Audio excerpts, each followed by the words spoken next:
que tú me digas. Del equipo de trabajo de la SOA de la Horta, de toda producción y comité consultivo, damos la bienvenida al maestro Alonso Cueto. Por consiguiente, en esta edición de lujo vamos a hacer un bosquejo de toda su vida tan fructífera. Don Alonso nació el 30 de abril del año de 1954 en Lima. Su padre fue el magnífico Carlos Cueto Fernandini. Como bien sabemos, es un gran filósofo y educador, autor de ensayos sumamente relevantes, como los cuales uno de ellos se titula Baltasar Gracián. Su señora madre fue doña Lili Caballero, una educadora, y hay un dato relevante, una promotora de la educación infantil en nuestro país. Desde muy joven el maestro eh, Alonso Cueto ya mostraba esa pasión de medida por la lectura y la escritura. Eh, Su vida es sumamente fructífera. Entre los premios y reconocimientos que encontramos está el premio Huiracocha. Es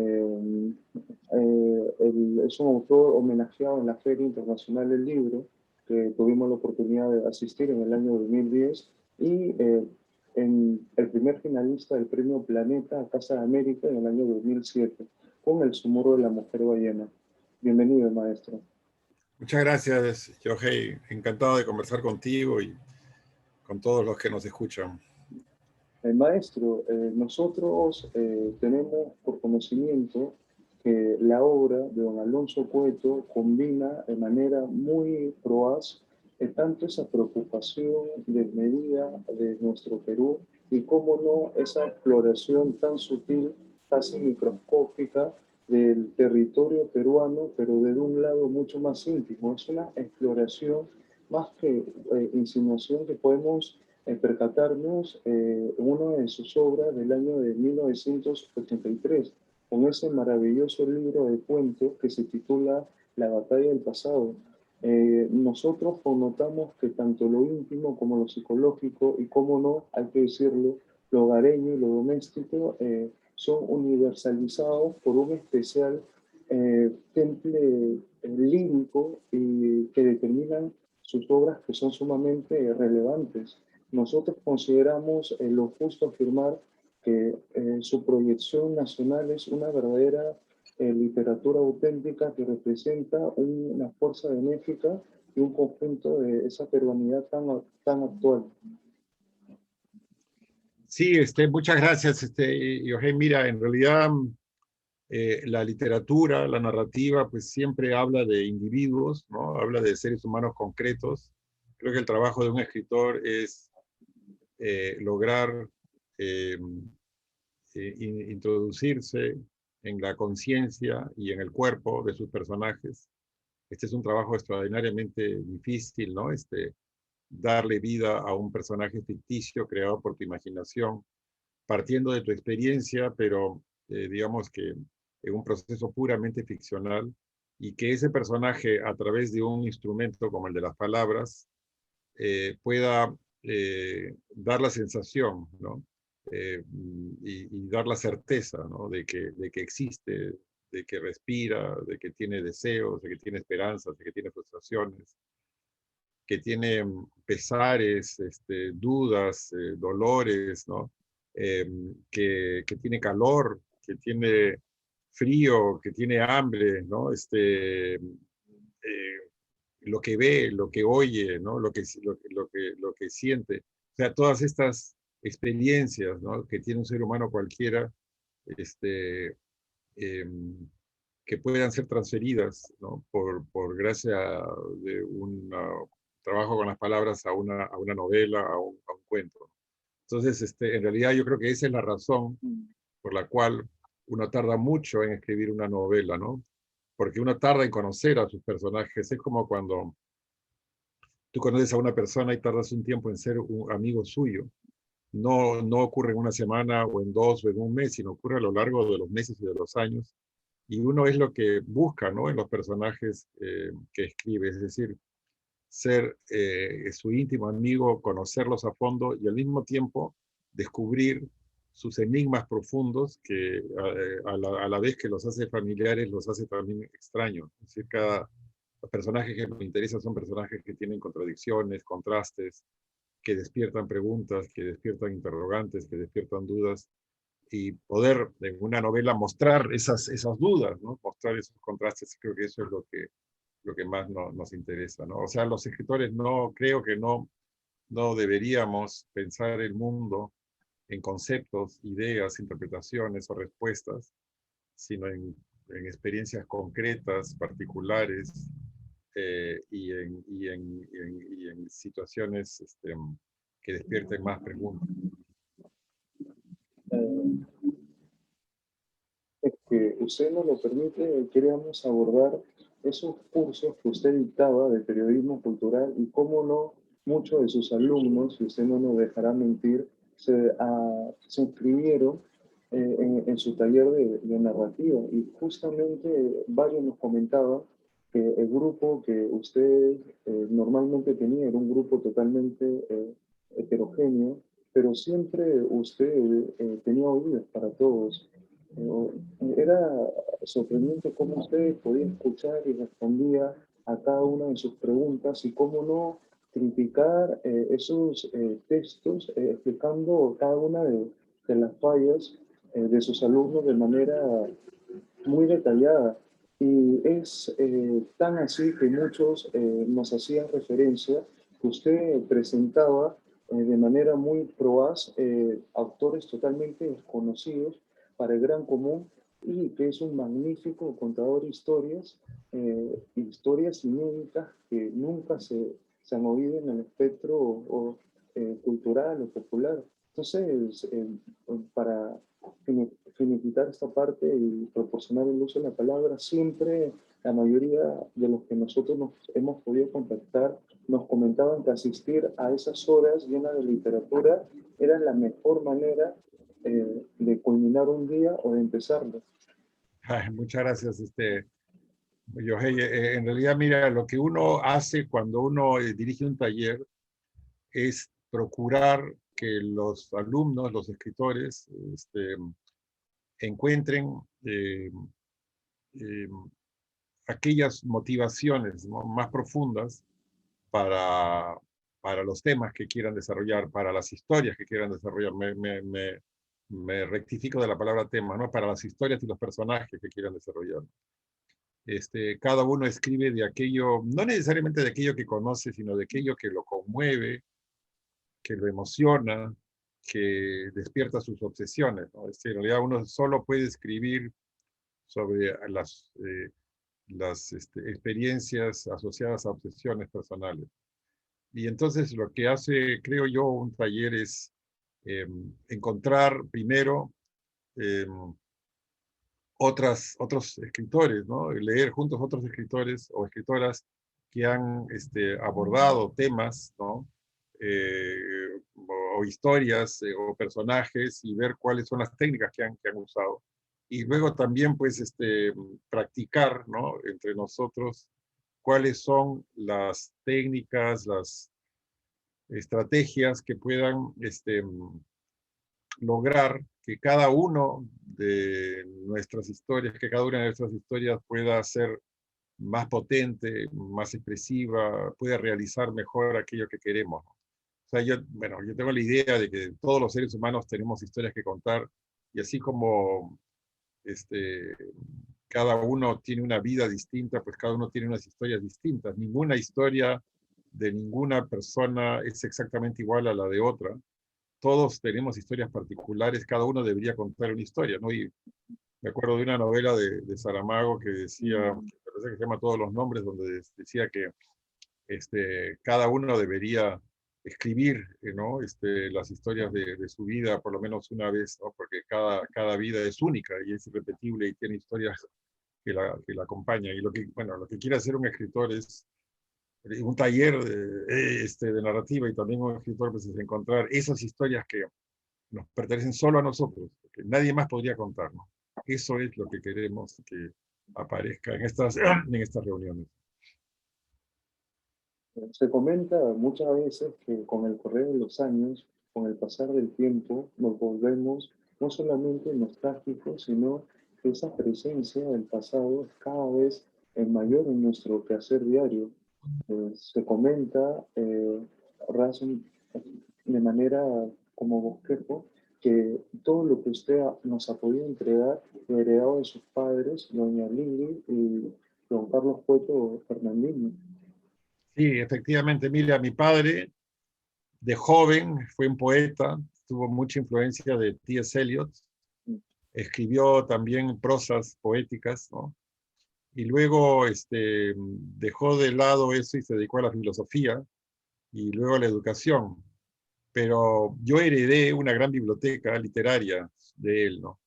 Heredé estas ediciones argentinas que llegaban al Perú, ediciones de Losada, por ejemplo, y tenía ahí los libros, tenía los libros a la mano. Tal vez lo que más me pesa a lo largo de mi vida es no haber tenido más tiempo que compartir con mi padre, porque él murió cuando yo tenía 14 años. Pero me alegra también haber tenido muchos años de compartir con mi madre, ¿no? Porque ella siempre valoró, estimuló y desarrolló mi vocación. Eh, yo le pedía libros, ella me los traía de la biblioteca de Miraflores o me los compraba. Y, y eso es algo que digamos, marcó un poco mi voracidad, ¿no? Juvenil como lector, ¿no? Yo en esas épocas era capaz de leer una novela a lo largo de una noche. Yo me acuerdo haber terminado de leer Miguel Strogoff, El correo del zar de Julio Verne a las 3 de la mañana. Y a esa hora terminar el libro y decir qué bueno es este libro, qué interesante, qué emocionante, que todo lo que pasa con Miguel Strogoff, ¿no?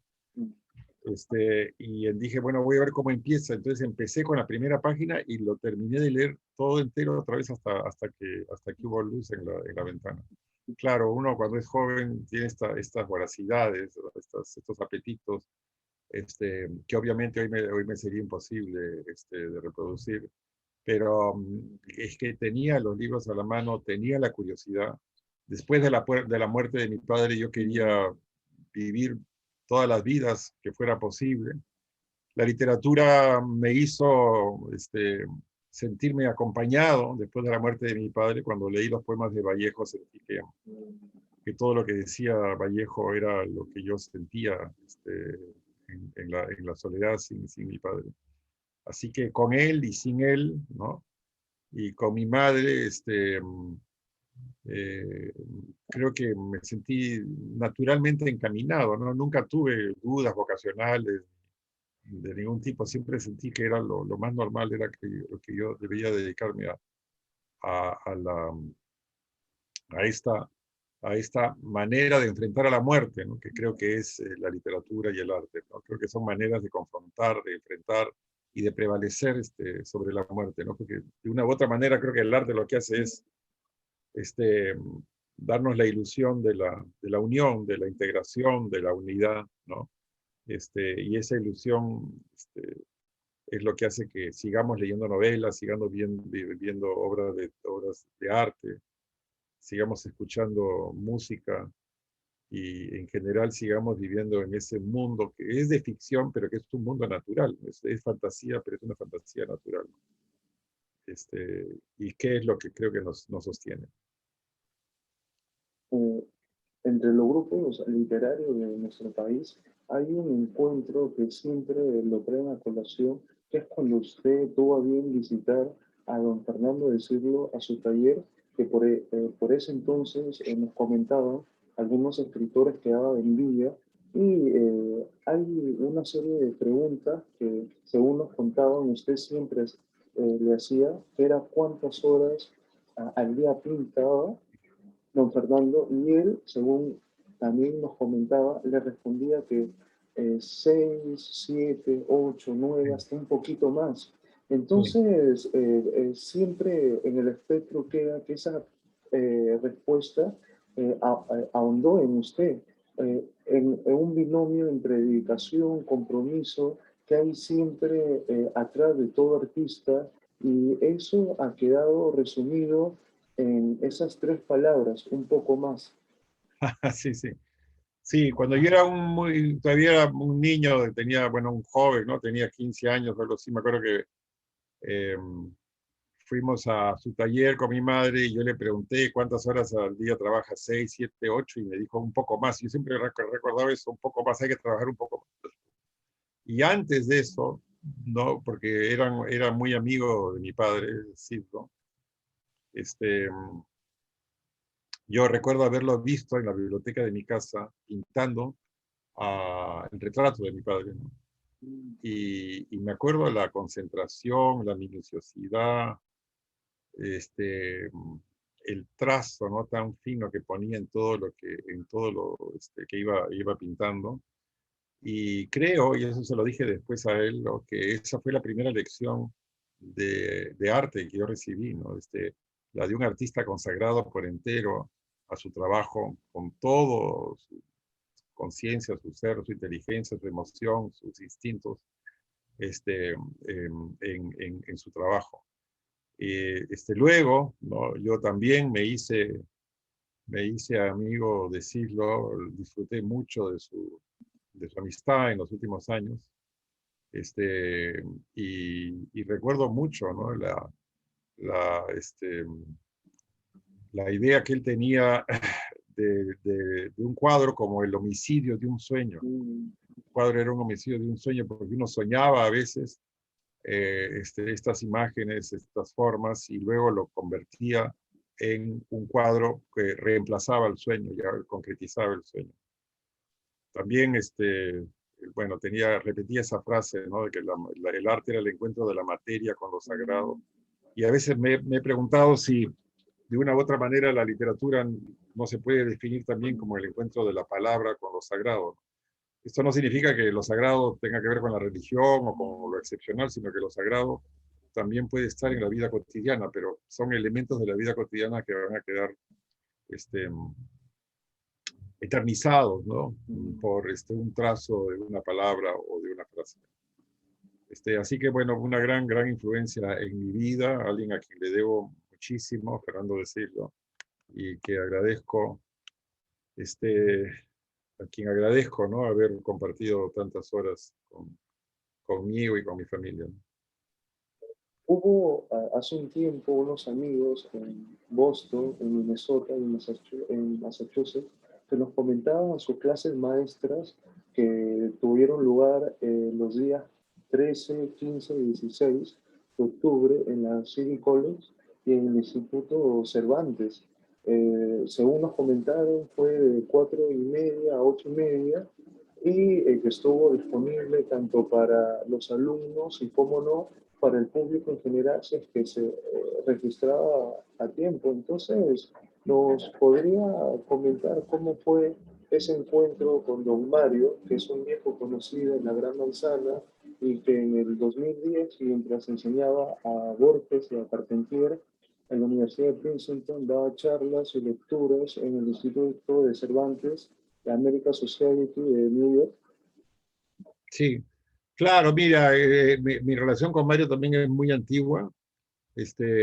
Cuando yo era un niño de, bueno, 3, 4 años, él llegó a la casa en la que vivíamos en París.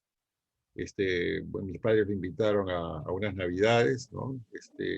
Y bueno, después también ya yo me hice muy amigo suyo. Yo creo que uno de los momentos más importantes en mi vida de lector fue cuando yo leí La ciudad y los perros, ¿no?, en los años 60. Porque yo me di cuenta ahí, creo, yo había leído obras bueno, de Dickens o de Julio Verne, ¿no?, en esa época, pero yo me di cuenta ahí de que una gran obra, una gran novela también se podía escribir sobre calles que uno conocía, ¿no? O sea, en La ciudad de los perros aparecía la calle Porta, la calle Diego Ferré, aparecía La Punta, y yo hasta ese momento había leído grandes novelas que ocurrían en Londres, o en San Petersburgo, o en París, pero no en Miraflores, ni en Lima, ni en La Punta. Entonces creo que esa fue una gran lección para mí, y estuve, digamos, muy impresionado con este libro en esa época, ¿no? Que a mí me parece que es uno de los más grandes creadores, ¿no?, de nuestro tiempo, que ha escrito unas novelas que son novelas para la posteridad, y he aprendido mucho de él como lector y como escritor y también por nuestras conversaciones a lo largo de los años. Así que ese día en el City College pues empezamos hablando mucho de un tema que compartimos, que es el tema del Quijote, ¿no? Mm, La primera novela moderna, como es que pues en realidad si tú ves el comienzo del Quijote, ¿no? Ves la cantidad de datos que hay, ¿no? Para definir a Alonso Quijano, ¿no? Este, que tenía, bueno, estos elementos, ¿no? En un lugar de la Mancha de cuyo nombre no quiero acordarme, vivía no mucho tiempo un hidalgo de los de Lance, Astillero, Adarga Antigua, Rocín Flaco y Galgo Corredor. O sea que de inmediato Cervantes te pone todos los detalles que definen al Quijote. Y luego te cuenta lo que come, qué come los jueves, qué come los domingos, quiénes lo acompañan, dónde está. O sea que yo creo que ese es el secreto para una gran literatura, darle poder a los detalles, darle poder a las cosas domésticas, como decías tú hace un momento, a las cosas que rodean a los personajes y que los reflejan. Así que una conversación sobre el Quijote y sobre todo con un gran lector como Mario Vargas Llosa pues, fue inolvidable y algo que pues, sigo agradeciendo. eh,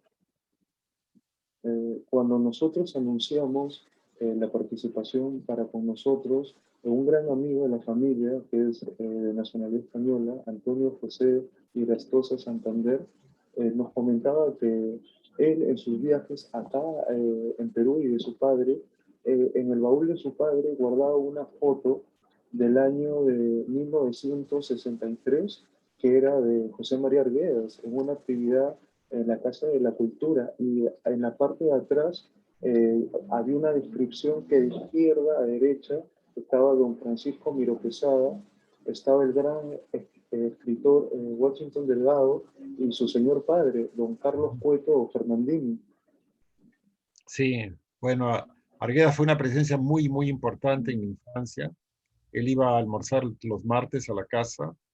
Yo en ese momento, bueno, eso fue en los comienzos de los años 60, pues no tenía pues 10 años, 11 años o algo así, y no sabía realmente quién era, la importancia de él como escritor, y me impresionó, pero era una presencia que me impresionaba mucho, impresionada por esta capacidad de relacionarse, la conversación que tenía, la vivacidad, la elocuencia, el ingenio de su conversación, pero también impresionaba por la generosidad de su presencia, ¿no? Él se acercaba a nosotros, a los niños, nos hacía preguntas, nos llevaba cuando mis padres iban de viaje, nos pasaba por nosotros con su Volkswagen, por mi hermano Marcos y por mí, nos llevaba al estadio, era hincha de la Alianza, y una de las cosas que recuerdo mucho es cómo a la salida de la entrada del estadio se sentía fascinado con estas carretillas que vendían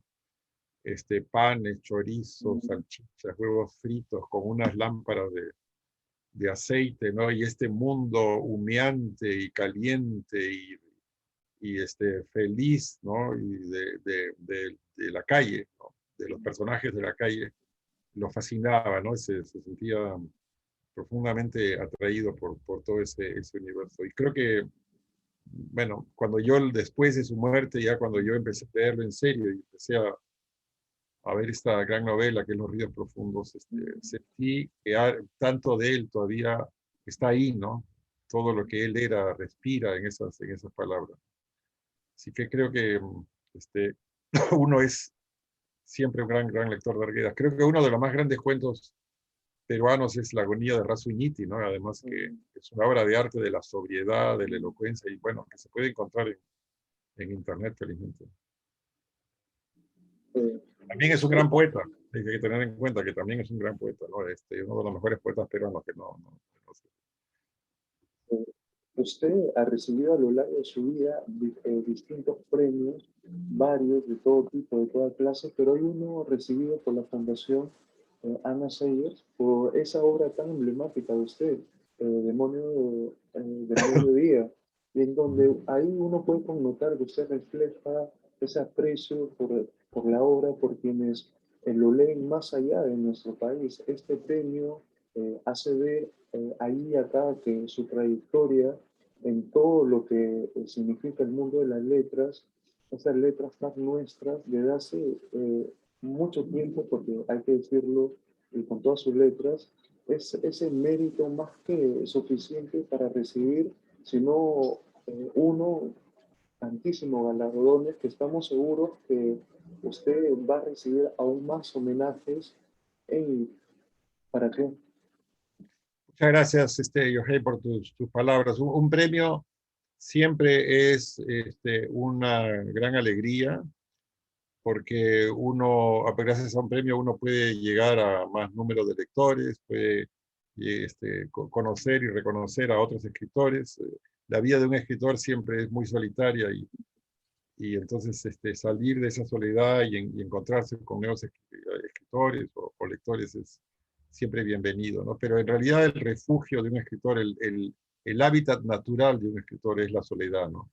La soledad, el silencio, el dolor, la nostalgia, la necesidad de transformar el mundo a través de la ficción, ¿no? Estos son los espacios naturales de un escritor. Y un premio nos saca de ese hábitat natural, pero lo único que deberíamos hacer, creo, es tratar de volver cuanto antes a esa cueva desde la cual podemos ver mejor el mundo y, bueno, tal vez reproducirlo. Hay un gran amigo que es agregado cultural de nuestro ejército del Perú, que es muy aficionado de usted y también ha sido lector que nos comentaba que usted ocupó un alto cargo en la OEA y que usted además era director de la Biblioteca Nacional. ¿Nos puede abordar esos dos tópicos? No, no, mi padre ocupó un cargo en la OEA, Ah, su padre. en la Unión Panamericana en esa época, y mi padre fue director de la Biblioteca Ah, Nacional. Y ya, yo ya. recuerdo haber ido de chico a verlo, a su oficina, en la biblioteca, y haber bajado esas escaleras. ¿Sí? Esto me sirve para saludar la gestión del señor Ezio Neira, que está inaugurando una serie de locales en la biblioteca, que siempre, digamos, creo que la salvación de un país son los libros, es la educación en aulas y la educación fuera de aulas, que donde la biblioteca cumple un rol fundamental. Sí, fue mi padre. Muchísimos saben de que su literatura representa esa fuerza casi benéfica para el conjunto de la sociedad peruana en la actualidad, porque usted no solamente afronta, sino que ofrece caminos de solución para esos dolores colectivos que pese que al día de hoy lo van saliendo, todavía nos interpelan, como la exclusión, como los fantasmas de la violencia, como esa violencia, el racismo y la incomunicación entre distintos grupos sociales. Sí, yo creo que el pecado original de la sociedad peruana es la división, es el racismo, la discriminación que vienen de esta división y que crea tantos conflictos. No creo que en la medida en que nuestro país este, no solucione estas graves brechas, ¿no? Sociales, culturales, lingüísticas, no vamos a poder hacer un proyecto común entre todos, no vamos a sentirnos familiarizados y solidarizados con todos los demás peruanos que tienen, pues donde hay tanta diversidad, ¿no?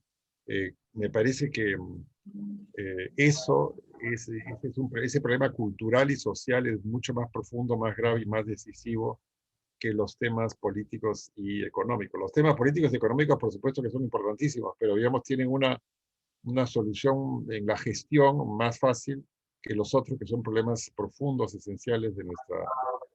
Y eso es lo que trato, ¿no?, de representar. Por otro lado, bueno, ser escritor en el Perú es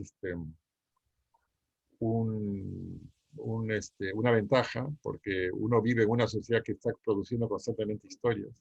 Como toda sociedad en conflicto produce historias, produce relatos, las historias vienen siempre de las diferencias entre las personas, ¿no? Si todo el mundo se llevara bien, en armonía, viviéramos en un mundo integrado, pues a lo mejor habría menos historias que contar, ¿no? Pero vivimos en un mundo desintegrado y en conflicto, entonces hay muchas historias y esas son la materia prima para los novelistas.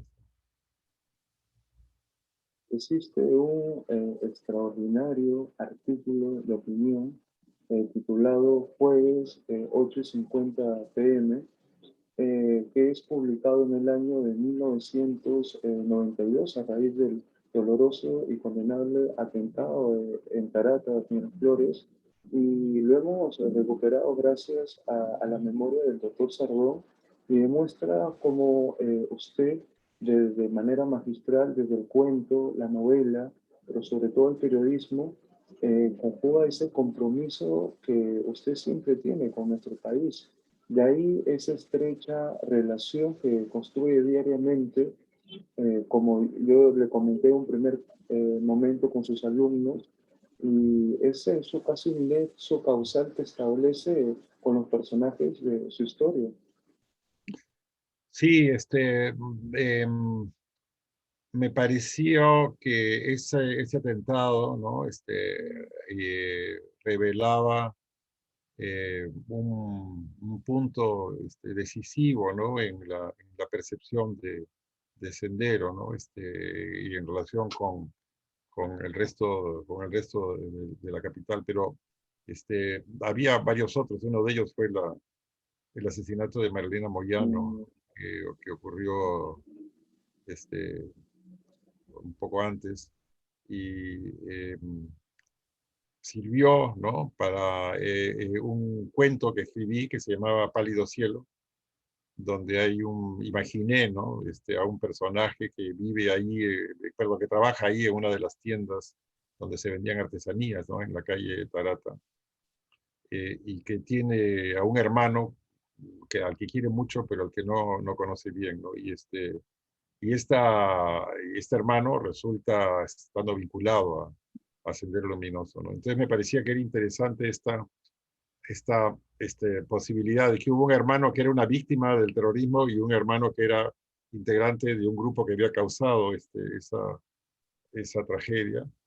Y eh, creo que eso refleja un poco, ¿no? A nuestro país, ¿no? Las divisiones, las separaciones y la manera como nos ignoramos el uno al otro. Así que creo que esa noche cuando sentí la explosión, yo vivo acá en Miraflores, no muy lejos, caminé hasta ahí, vi los edificios desollados, las paredes destruidas, los gritos, las alarmas, ¿no?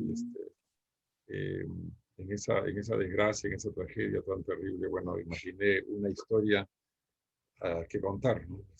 Sobre nosotros, sobre quiénes somos. sus alumnos nos han comentado asiduamente de que gracias a usted aprendieron muchas cosas, como por ejemplo llamar la atención en el primer párrafo a colocar ese título creativo y a que ellos se den cuenta de que por ejemplo, el periodismo cultural es igual de riguroso que las otras ramas, que Ah, no basta que simplemente te gusta leer o que quizás vayas habitualmente al teatro o al cine, sino que por el contrario hay que tener esa sólida formación cultural para escribir de eso. También, eso sí, sus alumnos de la UPC nos decían de que gracias a usted aprendieron a escribir rápido y no desesperarse en el intento.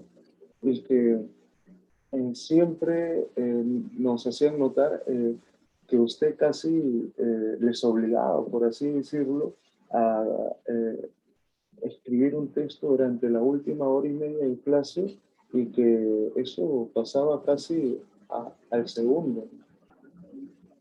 mira, sí, porque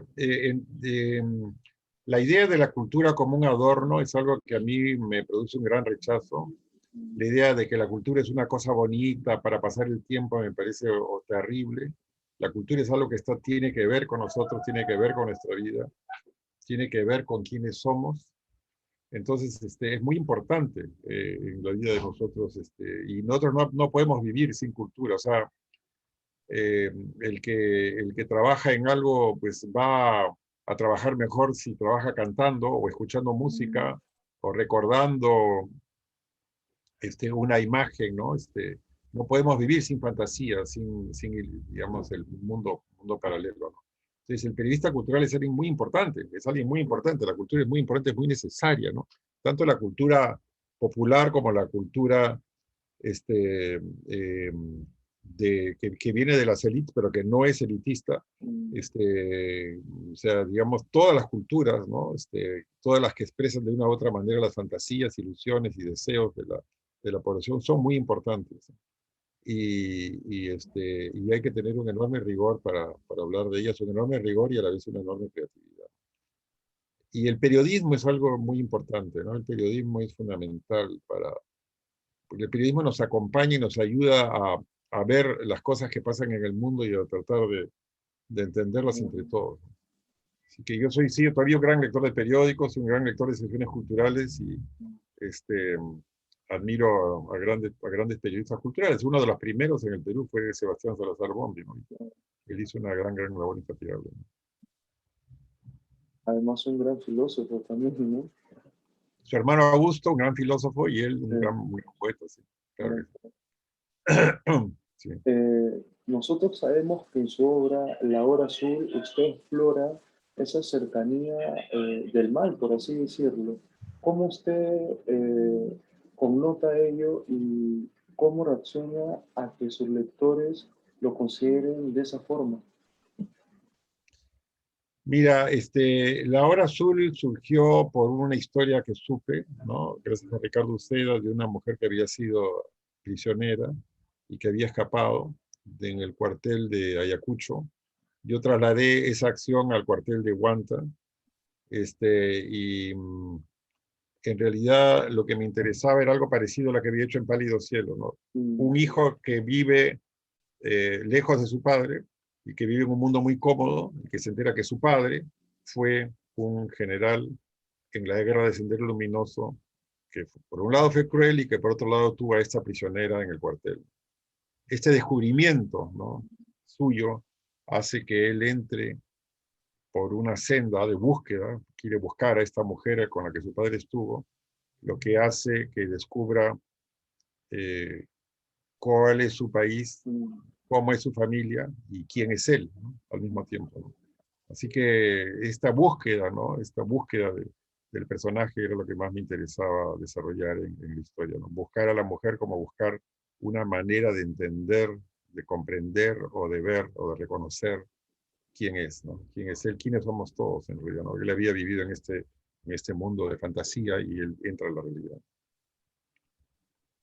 Nosotros, usted no me mentirá o no, eh, don Alonso Pueto puede considerar como su centro de operaciones la ciudad de Lima, porque nosotros podemos connotar a través de sus obras que no es solamente para usted un buen lugar para vivir y prosperar como escritor, sino como un tesoro casi inagotable de historias.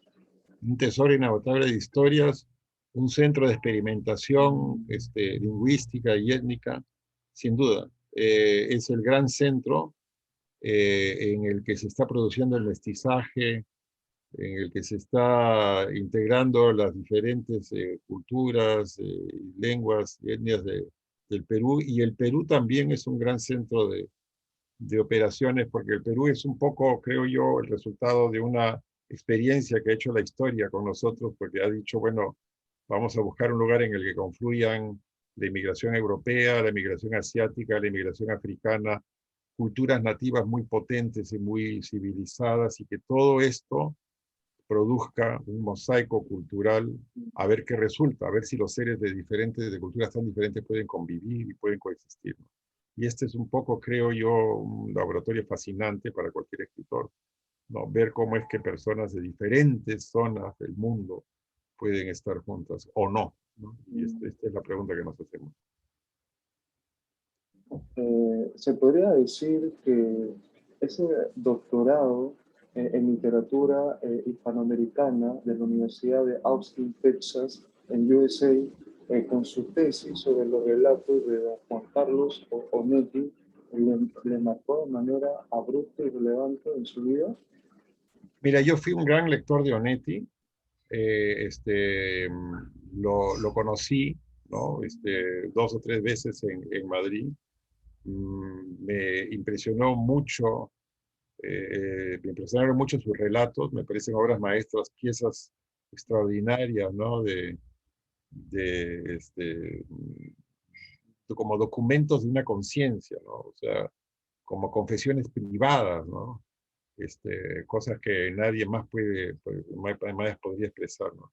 Y bueno, y eso lo traduje, digamos, primero le hice una entrevista y después me dediqué mi tesis a esos cuentos, ¿no? Me parece que nadie ha reflejado mejor la soledad del hombre callado, ¿no? Como él, ¿no? En América Latina, ¿no? O sea, la idea de un hombre postergado, ¿no? Por la vida y que tiene también algo que contar, ¿no? Y esto es algo que solo se puede lograr a través de la narrativa, ¿no? De escuchar la historia de los silenciosos, de los marginados, de los que no han, de los que han cortejado el fracaso, ¿no? Este, le tengo una enorme admiración a Bienvenido Bob, a Jacob y el otro, al infierno tan temido, estos grandes relatos. ¿Qué significa para usted que sus obras sean traducidas a 17 idiomas? Porque uno de los viajes que tuve bien a realizar a Yokohama, una de las grandes prefecturas, un puerto japonés, encontré como podríamos decir, un marín que de origen colombiano con una de sus obras traducidas al inglés, y eso me pareció sumamente delicioso y muy sublime. ¿Puedes repetir, Yohei? No, se entrecortó, perdón. Sí, eh, ¿qué sensación le genera a usted que su obra sea traducida a más de 17 idiomas y anexando a ello uno de los viajes que yo tuve bien realizar a un puerto como Yokohama, una de las grandes prefecturas en Nihonji, allá en Japón, encontré a un americano, americano de las fuerzas especiales, una especie como marín de origen colombiano, leyendo una de sus obras en idioma inglés. Ah, sí. No, mira, bueno, eh, yo agradezco mucho todo ese interés que hay, ¿no? En mis novelas. En realidad, pues creo que uno puede contar la historia de su pueblo, de su ciudad, de su región, y si hay algunos temas, ¿no? Importantes que uno puede alcanzar, pues eso puede trasladarse también a otras lenguas, ¿no? O sea que me siento muy privilegiado, ¿no? De haber tenido todas esas traducciones, sobre todo en novelas como La Hora Azul, El Susurro de la Mujer Ballena y La Viajera del Viento, ¿no? Que han sido las más traducidas. Hay un evento que nosotros acordamos con mucho agrado, que es presidido por el Ministerio de Cultura de nuestro país del año 2017, el cual se le otorgó ser la personalidad meritoria de la cultura. ¿Qué significó ello para usted? Un gran honor de ser una persona de toda la cultura, un acto de generosidad. Me siento muy feliz con ese premio, igual que con todos los otros. Y como te digo, bueno, el Perú es para mí un país fascinante, extraordinario, un gran país para escribir novelas, ¿no? Así que todo lo mejor. Y Otras Caricias, el cual nos dicen que es una novela sobre un cantante de valses y que será publicada el próximo año, ¿es así? Otras caricias es la historia de un cantante de valses que durante el día es profesor de colegio y en las noches está en las peñas. Responde un poco a dos intereses míos, dos obsesiones. Una es mi interés por la música especialmente por la música peruana, por la música criolla, como digamos, como un documento, ¿no? de nuestra manera de ser, de nuestra identidad. Y el otro es también un interés por la creación, ¿no? La creación artística en general, ¿no? ¿Qué cosa ocurre para que un creador pueda realizar su obra, ¿no? Y en cierto modo un cantante es un recreador, del mundo, ¿no? Entonces eso es lo que me interesaba especialmente. Es una novela también sobre la soledad del creador, ¿no? Sobre la soledad del personaje. Y bueno, la veremos en un mes más o menos, saldrá en septiembre, así que estoy muy feliz con esa aparición. ¿Usted cree que cuando publique su obra, también al momento de adquirirla puede ir con una dedicatoria de usted? Sí, por supuesto, con mucho gusto. Se habla de que hay una cualidad esencial de la literatura y el arte que es la imaginación. Hasta se podría decirse que la calidad de la imaginación es esa levadura que puede producir una especie de transmutación poética de la realidad. Los otros elementos. Sí, la imaginación es fundamental para un escritor y creo que es fundamental para cualquier persona. Todos necesitamos tener la imaginación entre nosotros como una manera de trascender lo real, ¿no? Nuestras mentes no solamente son un registro de la realidad, sino que van más allá, ¿no? de ello. Un gran amigo nos decía Borges, Picasso, Huisman, Kafka, Frida Kahlo, Lennon, son prodigios de la imaginación.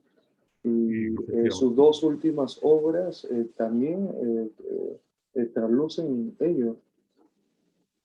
Sí, la imaginación es algo que además también responde a cada uno, ¿no? Cada uno tiene una imaginación personal, una imaginación propia, así que eso es parte, ¿no? del acto de la creatividad. A veces es, creo, la forma más creativa de la inteligencia. Eh, Hay tres preguntas que hemos elegido de más de 15. ¿Cómo le encuentra los años a la figura de don Alonso Cueto? ¿Qué sensaciones sublimes le genera ser uno de los escritores más relevantes de nuestro país?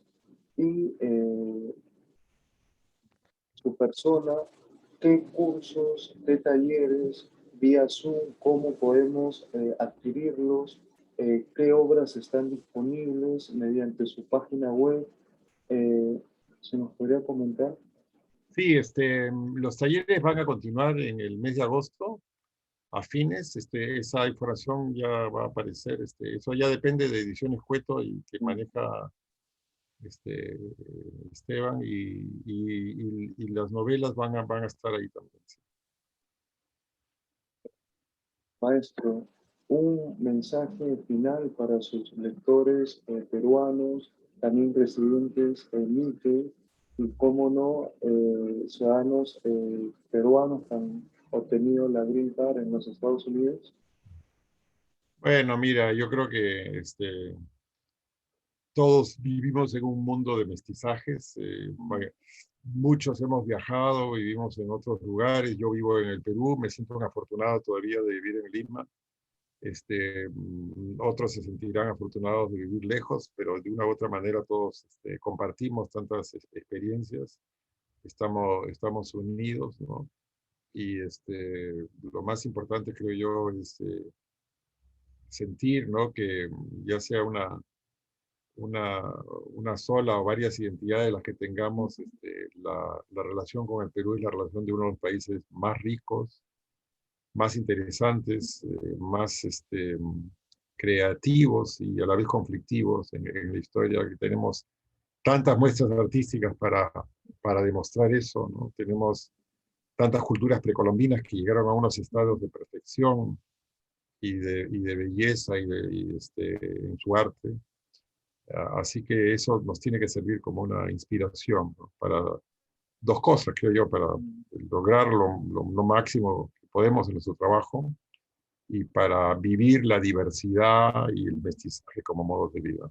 La tolerancia que viene la tolerancia que viene de eso. Maestro, ello me desprende de dos consultas breves. Usted, a diferencia de otros lectores que se van a París, a Montpellier, a Lyon, a diferentes partes de Europa, usted casi toda su vida, toda su existencia se sumergió en Perú, ¿cierto? Bueno, mira, yo estuve 8 años viviendo en Europa y en Estados Unidos. Volví aquí en el año 84. No me arrepiento de haber vuelto ni de vivir aquí. Sin embargo, creo que uno siempre tiene que estar atento a todo lo que pasa afuera. Si es posible, viajar lo más posible, estar en relación con el mundo. No podemos pensar que el Perú es un país aislado, todo lo contrario. Pero sí, aquí es donde encuentro las mejores historias para escribir, así que esa es la razón por la que estoy aquí. Acá hay una consulta que nos hacen, que nos comentan que su mayor debilidad es su hijo. ¿Es así? Mis hijos, en realidad Sí. Daniel y Esteban, los dos, sí, y también mi nieta, Chaska, Mm. y un nieto que viene, además de mi esposa, claro. Con esto culminamos, maestro. Gracias, Jorge, ha sido un gusto. Del equipo de trabajo de la SOBE La Orca y todo producción y comité consultivo damos eh, esas gracias a la figura de don Alonso Cueto en esta edición extraordinaria y como comenta en la India y en Nepal, Namaste. Muchas gracias, Jorge, ha sido un gran gusto hablar contigo y un abrazo para ti y para todos los que nos escuchan. Ya nos encontraremos. Con su permiso.